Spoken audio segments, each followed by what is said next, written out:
तो जय हिंद दोस्तों, लेकर आ चुका मैं आप लोगों के लिए class 9th mathematics R S. Aggarwal ICSE board से चैप्टर नंबर 21 कोऑर्डिनेट ज्योमेट्री का एक्सरसाइज 21 सी के क्वेश्चंस। इसे जस्ट पहले वाली वीडियो में मैंने आप लोगों को समझाया कि डिस्टेंस फार्मूला क्या होता है, ओरिजिन से किसी भी दो पॉइंट्स के बीच में डिस्टेंस कैसे निकालते हैं, ओरिजिन से डिस्टेंस कैसे निकालते हैं और बहुत सारी चीज़ें जहाँ पे आपको मैंने सॉल्व एग्जाम्पल्स भी करवाए हैं, राइट।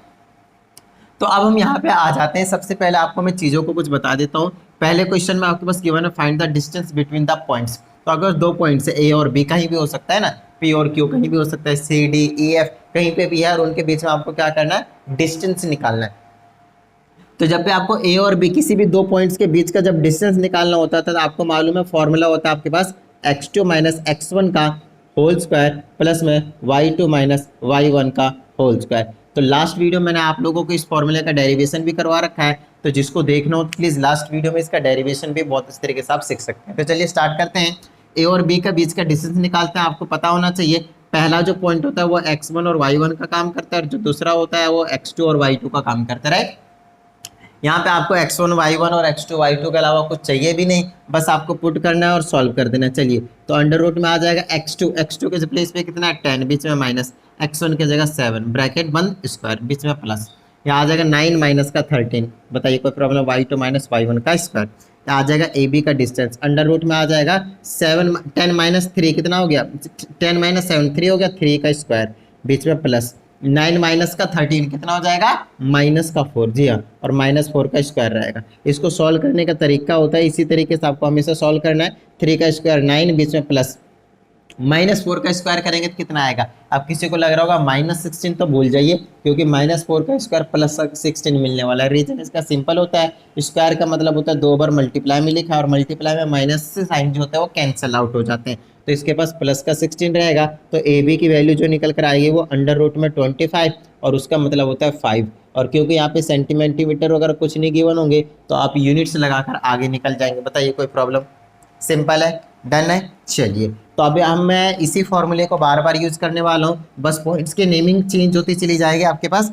यहाँ पे ए और बी के बीच में निकाला, पी और क्यू के बीच में निकाल दीजिए। ये वाला पहला x1 y1 का काम करेंगे, ये x2 और y2 का काम करेंगे, राइट। तो x2 minus x1 under root में x2 माइनस x1, तो 2 में से माइनस करूंगा, माइनस का 4 तो ये प्लस का 4 बना लेगा। यहाँ पे चांसेस होते हैं स्टूडेंट मिस्टेक करने के, स्टूडेंट सीधा लिखते हैं 2 माइनस 4, सिंपल। ये ऐसा नहीं करना है आपको। आप फॉर्मूले को बहुत अच्छे तरीके से देखिए, x2 के प्लेस पे 2 है, आपने 2 पुट किया, माइनस है तो आप यहाँ पे माइनस पहले रखेंगे, फिर x1 की वैल्यू माइनस 4 है तो माइनस को प्लस बना देगा। समझ में आ रही बात। चलिए, बीच में प्लस है प्लस, अब इसको और माइनस इसको करना है तो -5 में माइनस करेंगे y1 तो हो जाएगा 7 का स्क्वायर, आ जाएगा P Q is equal to, ये 4 तो 6 का स्क्वायर आप 36 कर सकते हैं, नहीं तो आप सिंपली पहले लिख लीजिए 6 का स्क्वायर प्लस में ये कितना रहेगा आपके पास माइनस का 12 बना लेगा, और -12 का स्क्वायर इतना। अब ये पी क्यू की वैल्यू आ जाएगा अंडर रूट में 6 का स्क्वायर आ जाएगा 36 बीच में प्लस 12 का स्क्वायर 144, ये आ जाएगा पी क्यू की वैल्यू, है ना। इनको ऐड कर दीजिए, कितना आ जाएगा 180। अब 180 कोई परफेक्ट स्क्वायर नंबर है नहीं, तो इस केस में आप क्या करेंगे, उसका प्राइम फैक्टराइजेशन ले लेंगे, ठीक है। आ जाएगा 2 से 90 टाइम्स में, फिर 2 से 40 टाइम्स में, फिर 3 से 15 टाइम्स में, फिर 3 से 5 टाइम्स में, फिर 5 से 1 टाइम्स में। जिसके पेयर बनते उसको आप बाहर रखेंगे, तो 2 और 3 है ना, दो पेयर बने तो 2 3 जा ओनली 6, एक एक लेना होता है, ध्यान रखिएगा, ठीक है। 2 3 जा 6 बाहर आएगा और अंडर रूट में 5 आएगा, और आप लगा देंगे इसमें क्या, यूनिट्स। बताइए कोई प्रॉब्लम, डन है, सिंपल है। चलिए, ये हो गया आपके पास इसी का ही सेकंड पार्ट। अब थर्ड पार्ट देखिए, किसके किसके बीच में निकालना है, सी और डी के बीच में। तो आप यहाँ पे लिख देंगे C D is equal to under root में x2 माइनस x1, है ना, x2 माइनस x1। तो यहाँ पे x1 y1 लिख लीजिए, ये आपके पास x2 और ये y2 होगा। तो दिस माइनस दिस करेंगे, 12 माइनस 4 8, डायरेक्ट लिख दो 8 का स्क्वायर प्लस में माइनस 11 में, यहाँ पे कन्फ्यूजन होने के चांसेस है, तो ऐसा करता हूँ मैं 12 माइनस 4 का स्क्वायर पहले लिख लेता हूँ प्लस में y2 माइनस y1 करेंगे, ध्यान दीजिएगा ये -11 ऐसे छोड़ा, फॉर्मूले का माइनस ऐसे छोड़ा, फिर इसके जगह y1 की जगह -5 है तो प्लस का 5। तो ऐसी गलती मत कीजिएगा, थोड़ा बहुत माइनस प्लस से यहाँ पे आपके पास चेंजेस हो जाएंगे, ठीक है। ये लेंगे 12 माइनस 4 8, 8 का स्क्वायर 64 कर सकता हूँ, प्लस में इसको सॉल्व करेंगे तो आ जाएगा माइनस का 6 का स्क्वायर करेंगे 36 आ जाएगा, और दोनों का अगर मैं एलसीएम ले मतलब सॉरी ऐड कर देता हूँ तो 100 आएगा, और 100 होता है 10 का, तो आ जाएगा आपके पास 10 यूनिट्स। बताइए कोई प्रॉब्लम। सी डी के बीच में डिस्टेंस निकाल दिया, लास्ट दो और हैं उनको भी फटाफट कर देते हैं, ई और एफ के बीच में डिस्टेंस निकालना है अपने को, राइट। चलिए, तो ये अपने पास x1 और ये हो गया y1, ये हो गया x2 और ये हो गया आपके पास y2। ठीक है, आप x2 माइनस x1 करेंगे तो आपको समझ में आ गया होगा कि 9 में से माइनस करना है। देख लीजिए 9 में से माइनस करना है, माइनस का 6 तो प्लस का 6 हो जाएगा और इसका स्क्वायर बीच में प्लस। फिर करना है आपके पास y2 माइनस y1, तो -12 में माइनस करेंगे, ध्यान दीजिएगा -12 में माइनस करेंगे, -4 तो हो जाएगा प्लस का 4 और ये आ जाएगा आपके पास EF की वैल्यू आ जाएगी अंडर रूट में 9 6 15 है ना, 15 का स्क्वायर 225 बीच में प्लस। इसमें इसको सॉल्व करेंगे तो 8 आएगा, तो 8 का स्क्वायर कितना होता है 64। ठीक है, चलिए तो ये आ जाएगा EF is equal to under root में ऐड कीजिए 289 और 289 होता है 17 का स्क्वायर। ठीक है, तो स्क्वायर रूट में आ जाएगा 17, तो ये हो गया आपके पास 17 यूनिट्स। तो एक बार मैं सभी का आंसर चेक कर लेता हूँ। पहले का 5 है, दूसरे का 6√5 है, पहले का 5 है, दूसरे का 6√5 है, तीसरे का आपके पास 10 है और चौथे का आपके पास 17 है। बिल्कुल सही आंसर है और ये कंप्लीट हो गया आपके पास क्वेश्चन नंबर 1। तो एक बार इनको फटाफट क्या कीजिए, नोट डाउन कर लीजिए और अब हम चले जाते हैं कहाँ पे, क्वेश्चन नंबर 2 के पास। क्वेश्चन नंबर 2 जो होता है आपके पास बहुत ही ज़्यादा आसान रहता है। जब आपसे ओरिजिन के लिए कहा जाता है आपको कोई पुट उट करने की जरूरत नहीं होती, उतना एक बहुत ज़्यादा सिंपल सा आपके पास निकल कर आता है कि अगर आपके पास ए और मतलब डिस्टेंस निकालना फ्रॉम ओरिजिन, तो सीधा लिख लीजिए डिस्टेंस इज इक्वल टू, है ना, अंडर रूट में आपके पास आ जाता है पहले का स्क्वायर प्लस में दूसरे का स्क्वायर। इसी पॉइंट को आप एक्स वाई की नेमिंग कर दीजिए, खत्म बात। तो एक्स का स्क्वायर मतलब क्या हो जाएगा 6 का स्क्वायर 36 प्लस में वाई का स्क्वायर मतलब -6 का स्क्वायर, तो अगेन प्लस का 36 हो जाएगा, इस बात को ध्यान रखना है। तो अंडर रूट में कितना आ जाएगा 72। अब इसका जब आप एल्सियम लेंगे, एल्सियम क्या हो प्राइम फैक्टराइजेशन, तो प्राइम फैक्टराइजेशन में क्या करेंगे आप इसको ब्रेक करेंगे तो 6√2 यूनिट निकल कर आ जाएगा, है ना। पेयर जिसके बनेंगे बाहर नहीं बनेंगे रूट के अंदर। ठीक है, चलिए इसका करेंगे तो क्या आ जाएगा आपके पास सेकंड वाले का, तो अंडर रूट में पहले का स्क्वायर 25 प्लस में दूसरे का अंडर 25 ऐड कर दिए कितना आ जाएगा 50। 50 को ब्रेक करेंगे तो 5√2 यूनिट्स आ जाएगा। चलिए इसका कर देते हैं, पहले का स्क्वायर करेंगे तो 4 का स्क्वायर 16 और ये आ जाएगा 36, कितना हो गया 50, 52, 52 आ गए, राइट, है ना, 52 आ गया। 52 को ब्रेक कर देंगे कितना आ जाएगा 2 दूनी 4, 4 13 चौके 52, तो आ जाएगा 2 रूट के अंडर 13 यूनिट्स। समझ में आ गई बात। तो आपको क्या करना है, प्राइम फैक्टराइजेशन ले लेना है। प्राइम फैक्टराइजेशन के बाद जिसके पेयर बने उसको बाहर कर देना एक एक लेकर पेयर का, और जो ना बने उसको अंदर में मल्टीप्लाई करके छोड़ देना। ठीक है, चलिए तो ये कहानी है आपके पास क्वेश्चन नंबर 2 की। अब हम आगे चलते हैं टुवर्ड्स क्वेश्चन नंबर 3। ठीक है, क्वेश्चन नंबर 3 और क्वेश्चन नंबर 4 इंपॉर्टेंट क्वेश्चनों में से है, तो इसको बहुत अच्छी तरीके से एक बार समझ लीजिएगा। एक समझ लीजिएगा, दूसरा भी पॉइंट हो जाएंगे बहुत आसान तरीके से, कोई टेंशन वाली बात नहीं है। ठीक है, देखिए अब इसमें कहा जाता है find the point on the x axis. सबसे पहले आपको इसका मीनिंग पता होना चाहिए कि find the point on the x axis का एग्जैक्ट मीनिंग क्या है। Let me check video on है भी या नहीं। कई बार क्या होता है ऑफ रहता है और मैं इधर बोलता रहता हूँ, वीडियो कंप्लीट कहता हूँ, जय हिंद बोल देता हूँ, फिर जाके देखता हूँ तो ऑफ है ना, तो कई बार हो जाता है। चलिए कहते हैं find the point on the x axis. अब एक्स एक्सिस पे पॉइंट होने का क्या मतलब होता है, अगर कोई पॉइंट एक्स एक्सिस पे होता है ना तो उसमें एक्स की समथिंग वैल्यू तो होती है लेकिन वाई की वैल्यू 0 होती है, चाहे वो एक्स एक्सिस पे कहीं पे भी हो, राइट, ओरिजिन को छोड़ के, क्योंकि वहाँ पे आपके पास दोनों की वैल्यू 0 होती है। अब कहता है which is equi distance from this 2 points.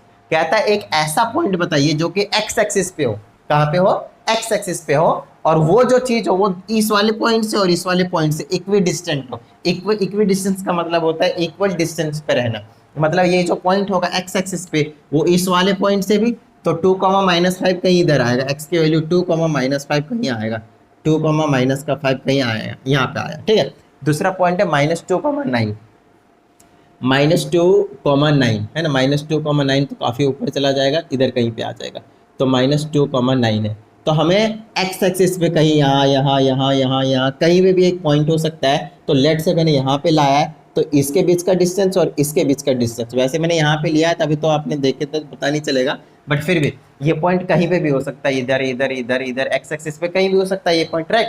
तो आपकी मर्जी है, किसी के भी नेमिंग अपने हिसाब से कर लीजिए। मान लीजिए ए है और ये बी है, जो आपके पास पॉइंट्स गिवन है, ए है और ये 5 क्यों लिख रखा है मैंने, ये बी होगा, है ना। तो क्वेश्चन नंबर 3 एक बार चेक कर लेता हूँ मैं। क्वेश्चन नंबर 3 आपके पास पहला पॉइंट 2,-5, दूसरा कॉमा है -2,9 और ये जो है आपके पास बी है। ठीक है, चलिए तो इसको हमने बी की नेमिंग करेंगे। इस वाले पॉइंट की आपकी मर्जी होती है, आप सी कीजिए, पी कीजिए, क्यू कीजिए, ए और बी को छोड़कर कुछ भी कीजिए। ठीक है, चलिए अब हमें यहाँ पे बता दिया गया है कि इस पॉइंट से और इस पॉइंट पे एक ऐसा पॉइंट बताना है जो एक्स एक्सिस पे हो और वो इक्वी डिस्टेंट हो, मतलब इक्वल डिस्टेंस पे हो इस पॉइंट से भी और इस पॉइंट से भी। तो मेरा जो टारगेट रहेगा वो क्या रहेगा पता है, इनके बीच का डिस्टेंस निकाल देना और इनके बीच का डिस्टेंस निकाल देना। ध्यान दीजिएगा, इसके बीच का डिस्टेंस निकाल देना और इसके बीच का डिस्टेंस निकाल देना और दोनों को इक्वल रख देना, और उसमें कहीं ना कहीं ये पॉइंट तो जरूर आ जाएगा। तो फटाफट क्या कीजिए, एक पॉइंट ले लिया हमने एक्स एक्सिस में लाइक दिस, तो इनके बीच का डिस्टेंस और इनके बीच का डिस्टेंस, इसको मैंने सी बोल दिया। तो आपका क्या काम है, ए सी के बीच का डिस्टेंस निकालिए और बी और सी के बीच का डिस्टेंस निकालिए। तो ये दोनों डिस्टेंस क्या होंगे, आपके पास इक्वल होंगे, उनको इक्वल रखते आपके पास काम बन जाएगा। तो देखिए सबसे पहले ए सी निकाल दीजिए, ए सी इनके बीच का डिस्टेंस निकालूंगा, x2 माइनस x1, तो आ जाएगा x माइनस 2 का होल स्क्वायर, बीच में प्लस 0 माइनस और माइनस का 5, तो प्लस 5 का स्क्वायर हो जाएगा, और इज इक्वल टू बी और सी के बीच में डिस्टेंस x2 माइनस x1, तो x में से माइनस करेंगे -2 तो प्लस का 2 हो जाएगा, है ना। फॉर्मूला अप्लाई करना आना चाहिए। क्वेश्चन नंबर 1 2 को आपको मैंने करवाई दिया है ना। दिस माइनस दिस करेंगे तो -9 का स्क्वायर आएगा, तो कुछ इस तरीके से लिख देंगे, ठीक है। चलिए अब इनको सॉल्व करने के लिए रूट को आपको गायब करना है, तो आप चाहे तो पहले से इनमें स्क्वायर लगा दें इक्वी डिस्टेंस वाले क्वेश्चन में, या फिर अब बाद में यहाँ पे स्टेटमेंट लिखें स्क्वायरिंग बोथ साइड्स, ठीक है। क्या लिखेंगे आप यहाँ पे, स्क्वायरिंग बोथ साइड्स, उसके बाद इसमें आप इस तरीके से स्क्वायर लगा सकते हैं और स्क्वायर रूट कैंसिल आउट हो जाते हैं, बस खत्म काम, ठीक है। उसके बाद हमारे पास इजी सा कुछ ऐसा बचता है, x माइनस 2 का स्क्वायर प्लस में 5 का स्क्वायर और 25 लिख सकते हैं, और यहाँ पे x प्लस 2 का होल स्क्वायर है यहाँ पे, और प्लस का -9 का स्क्वायर प्लस का 81 हो जाएगा, ध्यान रखिएगा। चलिए अब आपको यहाँ पे क्या करना है, सिंपली इधर उधर करना है, सॉल्व करना है।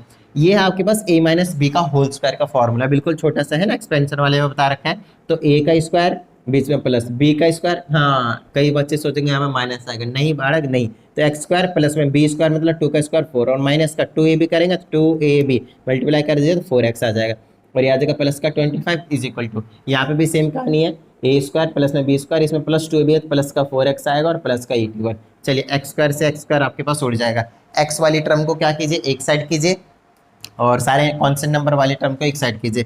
तो इस 4x को अगर मैं इधर लाता हूँ तो माइनस का 4x तो पहले से है, ये वाला और इधर आ जाएगा तो माइनस का 4x हो जाएगा, और इक्वल टू में ये और ये ऐड होता है तो कितना हो जाएगा 85, और इधर कितने थे 25 और 4 29 है ना, 29 उधर चला जाएगा तो माइनस का 29, यहाँ बचेगा माइनस का 4x, और माइनस का 4x कितना हो जाएगा माइनस का 8x इज इक्वल टू, इसको माइनस कीजिए 15 में 9 जाएगा, कितना बचेगा 6 बचेगा, और 7 में 2 जाएगा तो कितना बचेगा 5 बचेगा, और प्लस का बचेगा कितना बचेगा प्लस का बचेगा। x की वैल्यू निकालेंगे तो 56 डिवाइडेड बाय में -8 आएगा, और x की वैल्यू निकालेंगे तो माइनस का 7 आएगा। मतलब जो x एक्सिस पे पॉइंट्स होने वाले हैं वो इधर नहीं होगा, x एक्सिस पे इधर कहीं होगा, कहाँ पे होगा -7,0 इस वाले पॉइंट पे होगा। तो ये वाला डिस्टेंस और ये वाला डिस्टेंस दोनों क्या रहेंगे आपके पास इक्वल रहेंगे, है ना। जब आप बहुत अच्छे तरीके से इसको उसमें अगर आप रिप्रेजेंट करेंगे ना कार्टेशियन प्लेन में ग्राफ पेपर में, तो आपको पता चलेगा ये दोनों डिस्टेंस आपके पास कंप्लीटली इक्वल है। अगर यकीन नहीं होता है तो आपको क्या करना है, यहाँ पे x की जगह पे -7 पुट कर लीजिए, इनके बीच का डिस्टेंस निकाल लीजिए डिस्टेंस फार्मूला से, और इनके बीच का निकाल लीजिए, आपके पास इक्वल आएंगे। समझ में आ गई बात, डन है। तो चलिए ये कहानी हो गया आपके पास क्वेश्चन नंबर 3 की। अच्छा जैसा था आपके पास क्वेश्चन नंबर 3 ठीक वैसा ही आपके पास क्वेश्चन नंबर 4। और अगर अभी तक आप लोगों ने वीडियो को लाइक नहीं किया तो फटाफट लाइक कर दीजिए, और साथ ही अगर आप एक नए स्टूडेंट है चैनल पे तो फटाफट चैनल को सब्सक्राइब करके बेल आइकन को प्रेस कर लीजिए, ठीक है। चलिए तो अब हमारे पास क्वेश्चन नंबर 4, सिर्फ और सिर्फ इतना चेंज है इसमें क्वेश्चन नंबर 3 और 4 में, ये जो आपके पास वाई एक्सिस है और वहाँ था आपके पास एक्स एक्सिस। एक्स एक्सिस होता है तो एक्स की कुछ वैल्यू होती है, वाई की 0 होती है, और यहाँ पे जब वाई एक्सिस है तो एक्स की वैल्यू 0 होगी और वाई की समथिंग वैल्यू होगी, इस बात को आपको ध्यान रखना है। तो फिर से वही 2 पॉइंट है, एक सी पॉइंट लेट कर लूंगा मैं 0, वाई, इनके बीच का डिस्टेंस और इनके बीच का डिस्टेंस क्या करूंगा इक्वल रख दूंगा। अब आपको यहाँ पे कोई प्रॉब्लम नहीं आएगी, है ना।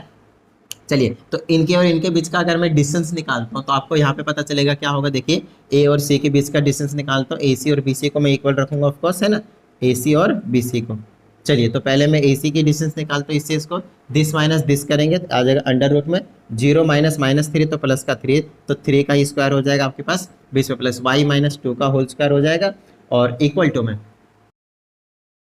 तो -5 का स्क्वायर हो जाएगा, प्लस में दिस माइनस दिस करेंगे तो y में से माइनस करेंगे -2 तो प्लस का 2 का स्क्वायर हो जाएगा, और ये रहेगा अंडर रूट में। फिर से क्या करेंगे स्क्वायरिंग बोथ साइड्स करेंगे, क्या करेंगे स्क्वायरिंग बोथ साइड्स करेंगे तो कुछ ऐसे नज़ारे दिखाएंगे। उसके बाद आप क्या करेंगे स्क्वायर और से कैंसिल आउट कर देंगे, तो ये आ जाएगा 3 का स्क्वायर 9 बीच में प्लस, इसका स्क्वायर करेंगे तो a स्क्वायर प्लस में b स्क्वायर और माइनस का 2 ये भी करेंगे तो क्या आ जाएगा 4y हो जाएगा, क्या हो जाएगा 4y हो जाएगा, माइनस का ध्यान रखिएगा, इस इक्वल टू में -5 का स्क्वायर आ जाएगा आपके पास 25 और प्लस में यहाँ पे करेंगे तो आ जाएगा वाई स्क्वायर प्लस का 4 और प्लस का 4y आ जाएगा। चलिए वाई स्क्वायर से आप वाई स्क्वायर को कैंसिल आउट कर सकते हैं, एक प्लस का 4 वैसे कैंसिल आउट हो जाएगा, आप इधर उधर करेंगे माइनस हो जाएगा, है ना। अब आपके पास क्या बचा, ये -4y और ये 4y वाई वाले को एक टर्म को एक साइड कर दीजिए, बाकी एक साइड कर दिए। इस 25 को इधर लाइएगा तो -9 - 25 हो जाएगा, इस 4y को उधर ले जाएंगे तो 4y में प्लस हो जाएगा 4y, यहाँ बचेगा माइनस का 16, इधर बचेगा आपके पास 8y और यहाँ से y की वैल्यू निकाल देंगे, -16 के नीचे 8 जाएगा, तो कैंसिल करने के बाद आपके पास -2 मिलेगा। इसका मतलब जो कोऑर्डिनेट आ गया 0, -2 आ गया। बताइए कोई प्रॉब्लम? तो एक बार मैं आंसर चेक कर लेता हूँ, बिल्कुल सही है। तो ये कहानी थी आपके पास क्वेश्चन नंबर 4 की। अब चलते हैं क्वेश्चन नंबर 5 टू ऑनवर्ड में, आपको प्रूव करने के लिए दिया गया है। तो बहुत ही छोटे छोटे से क्वेश्चन देखिएगा, आपको अब हवा में निकालना आना चाहिए डिस्टेंस। बोले तो 2 पॉइंट के बीच का जो डिस्टेंस है उसके लिए उतना नहीं सोचना चाहिए, अब आपको सोचना चाहिए। रीजन ये है क्योंकि इससे पहले आपको क्वेश्चंस की प्रैक्टिस हो चुकी है कि क्या होता है, पहले क्वेश्चंस बताया, पहले थ्योरम बताया था, बोले थे प्रूफ दिया था आपके पास डिस्टेंस फार्मूला का, फिर आपको सॉल्व एग्जाम्पल में भी कुछ बता दिए हैं, उसके बाद एक्सरसाइज के भी कुछ क्वेश्चंस करवा दिए। अब आपको डिस्टेंस निकालना आ गया होगा, ठीक है। चलिए अब हमसे बोला है क्वेश्चन नंबर 5 में 3 पॉइंट्स गिवन है और कहता है एक आइसोसेलेस राइट एंगल ट्रायंगल है। ये जो क्वेश्चन है आपके पास, मैंने आप लोगों को एक सॉल्व एग्जांपल का एग्जांपल नंबर 4 था, उसमें बिल्कुल सेम यही क्वेश्चन था, ठीक है। ये वाले पॉइंट्स डिफरेंट हो सकते हैं बट क्वेश्चन यही था सेम, ठीक है। अब मैं यहाँ पे कुछ छोटा सा एक इंट्रो देना चाहूंगा ट्रायंगल के बारे में। तो 2-3 तरह के ट्रायंगल होते हैं, है ना, आपके पास जो जनरली आएंगे उसके बारे में बता रहा हूँ। इस वाले एक्सरसाइज में एक तो आ सकता है इक्विलेटरल ट्रायंगल का, ध्यान दीजिएगा, जिसमें तीनों साइड्स क्या होता है, इक्वल होता है। तो उसमें आपको कुछ नहीं करना होता है, ABC की अगर नेमिंग की हुई है आपने या फिर पॉइंट्स गिवन है ABC की नेम से, तो AB BC और CA के बीच का डिस्टेंस निकाल दीजिए, तीनों इक्वल आएंगे तो आप प्रूव कर देंगे वो इक्विलेटरल ट्रायंगल होता है। दूसरा राइट एंगल ट्रायंगल है, ठीक है, क्या आपके पास राइट एंगल ट्रायंगल है। राइट एंगल ट्रायंगल के लिए फिर से आप क्या करेंगे, AB BC और CD निकाल दीजिए, CA सॉरी, तो ये 3 4 और 5 है एग्जाम्पल के तौर पे। और अगर ये पाइथागोरस थ्योरम को वेरीफाई करता है, मतलब हाइपोटेनियस का स्क्वायर अगर परपेंडिकुलर और बेस के स्क्वायर के इक्वल आता है, जो कि इस केस में आएगा क्योंकि मैंने उसी टाइप का पेयर लिया हुआ है, तो आपके पास वो क्या कहते हैं राइट एंगल ट्रायंगल के वर्टिसेस होंगे, अदरवाइज नहीं होंगे। अगला क्वेश्चन आपके पास आइसोसेलेस ट्रायंगल के ऊपर आते हैं जिसके 2 साइड इक्वल होते हैं और तीसरा नहीं होता है। तो इस केस में आप क्या करेंगे, ABC, तो कोई सा भी 2 साइड, जरूरी नहीं AB और AC इक्वल होंगे, है ना, कोई सा भी 2 साइड इक्वल होगा और थर्ड साइड अलग ही निकल कर आने वाले हैं, है ना। तो ये चीज आ सकती है इस 3 तरह के क्वेश्चन। और चौथा ये आपके पास आइसोसेलेस राइट एंगल ट्रायंगल। अब इसका क्या मतलब उसके बारे में समझते हैं, ठीक है। राइट एंगल ट्रायंगल, तो आइसोसेलेस राइट एंगल ट्रायंगल में होता कुछ ऐसा है जिसमें आपके पास राइट एंगल के साथ साथ 2 साइड्स इक्वल भी होते हैं, तभी तो आइसोसेलेस कहते हैं। तो ये साइड इक्वल हो सकता है, ये तो बिल्कुल ही ग्रेटर रहता है, हमेशा हमेशा क्या रहता है, सबसे बड़ी वाली साइड रहती है, तो उसके बारे में कुछ मत सोचना, है ना, वो महान है। तो इन दोनों का आप इक्वल कर सकते हैं बस, ठीक है। तो 2 साइड इक्वल और एक 90 डिग्री, तो उसको बोलते हैं आइसोसेलेस राइट एंगल ट्रायंगल, ठीक है। चलिए तो ये हो गया आपके पास ट्रायंगल वाली की कहानी। तो क्वेश्चन नंबर 5th और क्वेश्चन नंबर जो 6 है, ये दोनों ही आपके पास इन्हीं कॉन्सेप्ट के ऊपर बेस्ड क्वेश्चन है। तो सबसे पहले अगर मुझे ट्रायंगल का वर्टिसेस गिवन है, तो सबसे पहला मेरा काम है AB BC और CA निकालना, या फिर AC कुछ भी कह दीजिए। अब मैं AB निकाल दूंगा हवा में जल्दी से, 6 - 3 3 का स्क्वायर 9, बीच में प्लस 4 - 0 4 का स्क्वायर 16, है ना, निकालूंगा तो कितना आ जाएगा, रूट के अंदर 25 25 का 5, तो AB निकाल दिया मैंने 5 यूनिट्स। अब निकालूंगा मैं BC, -1 -6 -7 का 49, बीच में प्लस 3 -4 तो 1 का स्क्वायर 50, रूट के अंडर कितना आ गया 50, इसका मतलब क्या है 5√2 यूनिट्स आ गया। तीसरा निकालते हैं AC, है ना, AC ऐसी एक ही बात है, -1 -4 का स्क्वायर 16, बीच में प्लस, है ना, 3 - 0 3 का स्क्वायर 9 16, तो ये आ जाएगा 5 यूनिट्स, है ना, 25 आ जाएगा ऐड करने के बाद, तो आ जाएगा 5 यूनिट्स। तो अब मैंने यहाँ पे क्या निकाल दिया, एक चीज़ तो पता चल गया कि 2 साइड इक्वल है, कोई सा देख लीजिए, और 2 साइड इक्वल है, तो राइट एंगल प्रूव करना तो वो भी हो जाएगा, कोई प्रॉब्लम वाली बात नहीं है। एक चीज ध्यान दीजिएगा, अगर आपके पास AB की वैल्यू कितनी है 5, तो मान लीजिए इसको A और इसको B बोल रहे हैं, तो AB की वैल्यू 5 यूनिट्स है। दूसरा AC की वैल्यू कितनी है आपके पास, तो इस तरीके से आप नेमिंग नहीं कर सकते, आपको यहाँ पे A करना पड़ेगा, यहाँ पे B और यहाँ पे C। तो AB की वैल्यू जब भी नहीं कर सकते आप इस तरीके से, तो थोड़ा सा राइट एंगल ट्रायंगल का देखना पड़ेगा, क्योंकि हाइपोटेनियस तो फिक्स है। तो यहाँ पे ना आपके पास पहला दूसरा जरूरी है ट्रायंगल ABC बने, ठीक है, कोई सा भी बन सकता है, आगे पीछे नेमिंग हो सकती है। तो समझिएगा ये 5 है, ये 5 है, मतलब ये 5 और ये 5 हो सकता है, लेकिन ये अलग ही रहने वाला है 5√2। क्या रहने वाला है? ये 5√2 रहने वाला है, ठीक है। तो जो भी डिस्टेंस है को BC की नेमिंग करनी पड़ेगी, तो यहाँ पे B और C यहाँ और यहाँ पे A करना पड़ेगा। तो A भी 5 हो गया और AC जो आपके पास वो भी 5 हो गया और BC जो आपके पास 5√2। अब ये सही है, राइट एंगल यहाँ पे बन रहा है। तो आपको थोड़ा सा इस बारे में ध्यान रखने की जरूरत है। लॉन्गेस्ट वाली साइड हमेशा हाइपोटेन्यूस रहेगी, बाकी दोनों ये वाली इक्वल हो सकते हैं, इसको नहीं लाना BC। अब राइट एंगल प्रूव करना है, तो ये जो वैल्यूज है उसमें क्या करूंगा, पाइथागोरस थ्योरम को वेरीफाई कर दूंगा। तो सबसे पहले बता दीजिए BC का square is equal to AC का स्क्वायर प्लस में AB के स्क्वायर को अगर वेरीफाई करता है अकॉर्डिंग टू PGT, मतलब Pythagoras theorem according to PGT, ठीक है। BC कितना आपके पास 5√2 का स्क्वायर और इज इक्वल टू AC का स्क्वायर मतलब 5 का स्क्वायर प्लस में AB का स्क्वायर तो 5 का स्क्वायर। इसका स्क्वायर कीजिए, 2 बार मल्टीप्लाई कीजिए, 5√2 मल्टीप्लाई 5√2 है ना, 5 5 जा 25 और रूट 4 बनाया ना जिसको बोलेंगे 2, तो आ जाएगा 50 इज इक्वल टू 5 का स्क्वायर 25 25 50 आ गया। देखिए तो यहाँ पे पाइथागोरस को भी वेरीफाई कर रहा है। तो यस, ये क्या आपके पास एक आइसोसेलेस राइट एंगल ट्रायंगल है। खत्म बात। बताइए कोई प्रॉब्लम? ठीक है ना, आसान था। चलिए अब चलते हैं कहाँ पे, क्वेश्चन नंबर 6 के पास। और अगेन आपके पास 3 पॉइंट्स गिवन है और आपको ये प्रूव करना है कि आपको क्या करना है, आइसोसेलेस नहीं इक्विलेटरल ट्रायंगल प्रूव करनी है।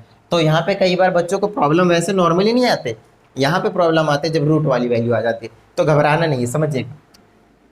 आपके पास यहाँ पे है क्या, पहले पॉइंट्स लिख दीजिए। O है, OA, पहले मैं O और A के बीच का डिस्टेंस निकाल रहा हूँ। अच्छा एक चीज़ आपको बहुत अच्छे से पता होनी चाहिए, जब हम ओरिजन ये 0 0 रहता है ओरिजन, तो सिर्फ इनका स्क्वायर करते हैं और कुछ नहीं करते। 3 का स्क्वायर करेंगे 9 बीच में प्लस में √3 का स्क्वायर करेंगे तो कितना आएगा, स्क्वायर रूट कैंसिल तो सिर्फ 3 आएगा, तो अंडर रूट में 12 आया, जो कि आगे ब्रेक होगा नहीं, ऐसे छोड़ दीजिए। अब AB के बीच का डिस्टेंस निकाल लीजिए। पहले मैंने OA निकाला, फिर AB निकाला, फिर O भी निकाल दूंगा। तो निकाल दीजिए AB, है ना, AB के बीच का निकालूंगा तो 3 - 3 0 का स्क्वायर बीच में प्लस, फिर -√3 में -√3 का स्क्वायर करूंगा। तो इसको थोड़ा सॉल्व करना सीख लीजिए। अगर यहाँ पे रखता हूँ मैं तो ये हो जाएगा -2√3 का स्क्वायर, है ना। अगर नहीं आता है एडिशन सब्ट्रैक्शन रूट वाले तो कोई प्रॉब्लम नहीं है, आप पहले चैप्टर को विजिट कीजिए, वहाँ पे मैंने एडिशन सब्ट्रैक्शन भी सिखा रखे हैं। शायद 1D में आएगा या फिर 1C में, ऐसे किसी ना किसी एक्सरसाइज में है जहाँ पे आपके पास रूट वाले क्वेश्चंस आ रहे हैं, वहाँ पे ये चीज़ें मैंने जरूर सिखाया हुआ है, ठीक है। चलिए इसको कोएफिशिएंट कुछ नहीं होता तो 1 1 लाइक टर्म्स रहते हैं, ऐड हो जाते हैं, -1 -1 -2 और √3 ऐसे रहता है। चलिए स्क्वायर हो गया। अब क्या करना है, इसको सॉल्व करना है। तो AB की वैल्यू आ जाएगी, ऑफकोर्स 0 का स्क्वायर हटा दीजिए, इसको 2 बार मल्टीप्लाई करना है तो -√3 मल्टीप्लाई -√3 माइनस माइनस कैंसिल, 2 2 जा 4 और √3 √3 √9 मतलब 3, ये आ गया आपके पास 12। लीजिए AB की वैल्यू भी कितनी आ गया आपके पास 12। बताइए कोई प्रॉब्लम? ठीक है। चलिए OB की वैल्यू और निकाल दीजिए और ये भी कितनी आएगी, ऑफ कोर्स 12 आएगी, क्योंकि अपने को इक्विलेटरल ट्रायंगल प्रूफ करना है और इक्विलेटरल ट्रायंगल के तीनों साइड्स क्या होते हैं, इक्वल होते हैं। चलिए अब निकाल दीजिए OB, तो 3 - 0 3 का स्क्वायर, ऑफ कोर्स 9 आएगा बीच में प्लस, -√3 -0 तो -√3 का भी स्क्वायर करेंगे तो प्लस का 3 हो जाएगा, सॉरी, और ये आ जाएगा रूट के अंडर में 12। देखिए तीनों साइड्स इक्वल आ गए, इसीलिए बोल दीजिए क्या ये इक्विलेटरल ट्रायंगल है। खत्म बात, ठीक है। चलिए ये हो गया आपके पास क्वेश्चन नंबर 6। अब आपके पास जो क्वेश्चन नंबर 7 8 और 9 ये कौन से कंसेप्ट के ऊपर बेस्ड है, तो तीनों एक छोटे से कंसेप्ट के ऊपर बेस्ड है और जिसका नाम है आपके पास क्वाड्रिलेटर। तो आपको छोटा सा इंट्रोडक्शन पता होना चाहिए क्वाड्रिलेटर के बारे में क्या होते हैं। जब भी आपके पास डिस्टेंस फॉर्मूला में आएगा तो स्क्वायर के बारे में समझिएगा। मान लीजिए अगर A है, B है, C है और D है, तो स्क्वायर अगर होगा तो आपको डिस्टेंस फॉर्मूले वाले इस एक्सरसाइज में अगर आपके पास ऐसा कुछ क्वेश्चन आता है इस चैप्टर से, तो पहले तो आपको AB BC CD और AD या फिर DA कुछ भी बोलिए, इनको प्रूव करना पड़ेगा इक्वल, साथ में इनके डायगोनल्स भी इक्वल होते हैं, तभी जाकर 90 डिग्री का एंगल बनते हैं। इस बात का भी ध्यान रखना है, क्योंकि 90 डिग्री एंगल यहाँ कुछ बनाना नहीं है आपको, लेकिन क्या करना है AB BC CD और AD की वैल्यू इक्वल करने के बाद इनके जो डायगोनल्स होते हैं वो भी इक्वल होते हैं, तो इनको भी इक्वल दिखाना पड़ेगा। समझ में आ गई बात? डन है। चलिए नेक्स्ट आपके पास इसी का है थोड़ा सा अपडेटेड वर्जन, थोड़ा सा टिल्ट कर देते हैं, क्या बन जाता है हमारे पास रोम्बस। क्या बन जाता है? रोम्बस, ठीक है। इनके भी चारों साइड्स इक्वल होते हैं। अब बात यहीं पे फंस जाती है ना कि यार अगर दोनों के साइड्स इक्वल होते हैं तो आप मैं कैसे शो करूंगा, तो उसके लिए ये वाले अप्रोच यूज करते हैं डायगोनल वाले। तो यहाँ पे भी इसमें आपको AB BC CD और AD सॉरी, तो इनको सिर्फ इसमें यही प्रूफ करना है। रोम्बस और स्क्वायर में आपको क्या कंडीशन है उस चीज को बहुत अच्छी तरीके से समझना है। रोम्बस और स्क्वायर में बस इतना ही से फर्क है, रोम्बस के चारों साइड से इक्वल प्रूफ करने हैं, लेकिन जब स्क्वायर होगा तो आपको एक बार ये जरूर चेक करना है हमेशा ए बी सी डी है ना, अगर रोमस प्रूफ करने के लिए आया तो A B B C C D A D proof कर दीजिए, हो गया रोमस प्रूफ। लेकिन जब स्क्वायर प्रूफ करने आएगा या फिर ये चेक करने के लिए आएगा कि ये बताइए रोमस है स्क्वायर है कौन सा क्वाड्रिलेटरल है, तो आपका काम हमेशा यही होगा, A B B C C D और ए डी इन चारों को निकालने के बाद डायगोनल्स की लेंथ भी निकालनी है, बोले तो ए सी और बी डी की। उसके बाद एक आपको चेक करना है, अगर चारों साइड इक्वल है, ध्यान दीजिएगा चारों साइड इक्वल है और तो आपको डायगोनल्स को भी चेक करना है, अगर वो भी इक्वल है तो स्क्वायर है, और अगर ये चारों साइड इक्वल है और डायगोनल इक्वल नहीं है तो वो आपके पास रोम्बस। ठीक है, उसके बाद रेक्टेंगल की बात कर लेते हैं हम। तो रेक्टेंगल में आपको पता है अपोजिट साइड्स इक्वल होते हैं, ऑफ कोर्स अपोजिट साइड्स आप इक्वल कर देंगे, नो प्रॉब्लम। ए बी और सी डी इक्वल कर देंगे और दूसरा ए डी और बी सी को इक्वल कर देंगे, ये दोनों चीज़ आप कर सकते हो इजीली। लेकिन जब तक आपको पास डायगोनल के बारे में नहीं पता चलेगा तब तक आप काम नहीं कर सकते। ए सी और बी डी को भी इक्वल करना पड़ेगा रेक्टेंगल के केस में, लेकिन जब हमारे पास पैरेललोग्राम आ जाता है, इस तरीके से पैरेललोग्राम आ जाता है, उस केस में आपको कुछ नहीं करना, सिर्फ अपोजिट साइड्स को इक्वल करना है। A B is equal to A C और A D is equal to B C, खत्म बात। बताइए कोई प्रॉब्लम? सिंपल है। तो सिर्फ और सिर्फ आपको इतना ही काम करना है, ये हो गया आपके पास ओवरऑल। जनरली आपके पास यही दिया जाता है, इससे ज़्यादा कुछ नहीं दिया जाता। ठीक है, चलिए तो आपको मैं समझा देता हूँ आगे क्वेश्चन नंबर 7, 8 और 9। अब आप लोग इसे इजीली कर सकते हैं क्वेश्चन, इतना मैंने आपको बता दिया ना। अब आप डिस्टेंस तो निकालना आएगी आपको, अब आप क्वेश्चन कर सकते हैं। तो देखिए क्वेश्चन नंबर 7 में सबसे पहले मैं क्या करूँगा, रेक्टेंगल प्रूफ करना है तो ए बी निकालूंगा। तो ए बी के बीच का डिस्टेंस निकालूंगा, जल्दी निकाल दूंगा। -1 करेंगे, -2 का स्क्वायर 4 आ जाएगा, बीच में प्लस 5 - 1 4 आ जाएगा, है ना। कितना आ जाएगा, रूट के अंडर में 16 और रूट के अंडर 8 आएगा, सॉरी। और 8 को अगर आप प्राइम फैक्टराइजेशन से ब्रेक करेंगे तो 2√2 आएगा। अब निकाल दीजिए बी सी, बी और सी। 7 - 1 माइनस तो 8 हो जाएगा, 8 का होता है 64, बीच में प्लस 9 - 4 4 का स्क्वायर, 9 - 4 4 का स्क्वायर 16, रूट के अंडर आ जाएगा 80। इसको ब्रेक कर देंगे, कितना आएगा, 4 × 16 = 85, 4√5 यूनिट्स आ जाएगा। सी ए निकाल दीजिए, सॉरी सी डी, है ना, A B B C, C D निकाल दीजिए। 9 - 2 9 - 7 तो 2 2 का स्क्वायर 4 प्लस में 5 - 4, ध्यान दीजिएगा कितना आपके पास 5 - 4, 5 - 9 तो 4 आएगा। 4 का स्क्वायर कितना आ जाएगा आपके पास 16। थोड़ा सा कुछ गड़बड़ लग रहा है, यहाँ पे गड़बड़ कर चुका हूँ ऑलरेडी। 5 - 1 4, 4 का स्क्वायर 16 होता है, तो ये वाला 20 आएगा। ठीक है, और 20 को ब्रेक करूँगा कितना आएगा, 2 2 जब 4√5 है ना, 4√5 आएगा। चलिए ये चीज़ हो गया। अब निकाल लीजिए 4 प्लस का 16, ये आ गया आपके पास 4 प्लस ये 4√2 आएगा यार। 4 1 मिनट रुकिए, √20 ब्रेक करना है ना, तो 2√5 आएगा, 2√5 आएगा। चलिए इसको ब्रेक कीजिए, √20 है, √20 तो 2√5 आएगा। थोड़ा गड़बड़ हो गया, चलिए आगे चलिए। प्राइम फैक्टराइजेशन करके ले लीजिएगा, जिसके पेयर बने बाहर ना बने रूट के अंदर। चलिए ए डी निकालिए, ए और डी। 7 - 1 6, 6 का स्क्वायर 36 प्लस में 9 - 1 8 का स्क्वायर 64, ये तो 10 निकल कर आ जाएगा सीधा। जिस लेट में चेक, बिल्कुल सही है, ये तो 10 आ जाएगा, फिर ये भी 10 आना चाहिए। तो इसको बी सी को एक बार चेक करता हूँ मैं, बी और सी है ना। 7 - 6 36, 9 - 5 तो 4 ही बचेगा, 4 का स्क्वायर 16 आएगा, 80 आने वाला है। तो यहाँ पे कुछ गड़बड़ है या तो यहाँ कुछ गड़बड़ है। 9 - 1 कितना हो गया आपके पास, 9 - 1 आ गया 8, 8 का, अच्छा डी ए डी निकालना है। 9 - 1 8 का स्क्वायर 64, बीच में प्लस 5 - 1 4, यहाँ पे गड़बड़ कर रहा था ना, यहाँ जगह रूट के अंडर 80, और रूट के अंडर 80 का मतलब है 4√5। अब अच्छे से देख लीजिए अपोजिट साइड्स क्या आपके पास इक्वल है, देख लीजिए अपोजिट साइड्स इक्वल है ना। यहाँ पे A B is equal to C D है और दूसरा A B is equal to A D है, A B is equal to A D या फिर डी ए है, ये कोई प्रॉब्लम नहीं है। अब प्रॉब्लम यहाँ पे ये आती है कि ये चीज़ प्रूव करने से रेक्टेंगल प्रूव नहीं होता है, उसके लिए आपको डायगोनल्स भी इक्वल प्रूव करने पड़ेंगे। तो ए सी और बी डी को इक्वल निकाल दीजिए। अब ए और सी की पेयरिंग कर रहा हूँ। 7 - 1 6, 6 का स्क्वायर 36, बीच में प्लस 9 - 1 8, 8 का स्क्वायर 64, कितना आ गया 10 आ जाएगा, क्योंकि ये आ जाएगा 100। ठीक है, चलिए बी डी निकालिए, वो भी 10 निकल कर आएगा। चलिए निकाल देते हैं। अब इसकी पेयरिंग करते हैं। 9 में से -1 करेंगे तो आ जाएगा 100, है ना। 9 - 1 कैसा है 100, 9 - 1 9 में से माइनस करा -1 तो 9 + 1 10 हो गया, 10 का स्क्वायर 100 प्लस में 5 - 5 0, तो है ना रूट के अंडर 100, कितना आ गया आपके पास 10 यूनिट्स। अब चेक कर लीजिए अच्छे से, है ना, सब में आपको यूनिट्स लिख देने बस। अब यहाँ पे बोल दीजिए as opposite sides are equal and also diagonals are equal, therefore जी हाँ, therefore ABCD is a rectangle. तब जाकर आपके पास क्वेश्चन नंबर जो 7 है वो प्रूव होगा। ठीक है, चलिए अब हम आगे चलते हैं कहाँ पे, क्वेश्चन नंबर 6 के पास। ठीक है, तो यहाँ पे मिस्टेक के चांसेस थोड़े से बनते हैं, तो आपको थोड़ा सा केयरफुल रहना है, बाकी तो खैर नॉर्मल है। चलिए, आप स्क्वायर प्रूफ करना है तो फिर से आपको वही काम करने पड़ेंगे, A B B C C D A D के बाद ए सी और बी डी डायगोनल्स को भी इक्वल प्रूफ करना पड़ेगा। तो बिल्कुल सेम काम जो आपको मैंने क्वेश्चन नंबर 7 में करके बताया है, वही काम इसमें भी आपको करना है, और ये काम आपके लिए छोड़ता हूँ, ये काम आपके लिए छोड़ता हूँ। जो क्वेश्चन नंबर 7 में करा है बिल्कुल सेम काम करना है, ठीक है, समझ में आ गई बात। लेकिन इसमें A B B C C D और ए डी की वैल्यू क्या आएंगे, इक्वल आएंगे, चारों साइड से इक्वल आएंगे, और ए सी और बी डी डायगोनल भी क्या आएंगे, इक्वल आएंगे।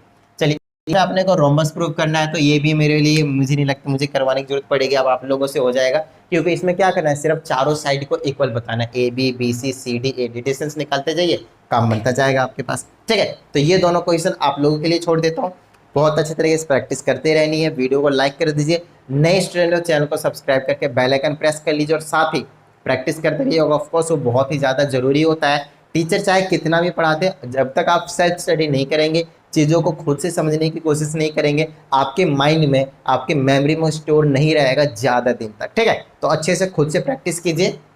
तो मिलते हैं अगली वीडियो में, कुछ प्रॉब्लम इन दोनों क्वेश्चंस को करने में तो कमेंट करके बता दीजिएगा। मिलते हैं अगली वीडियो में, जय हिंद।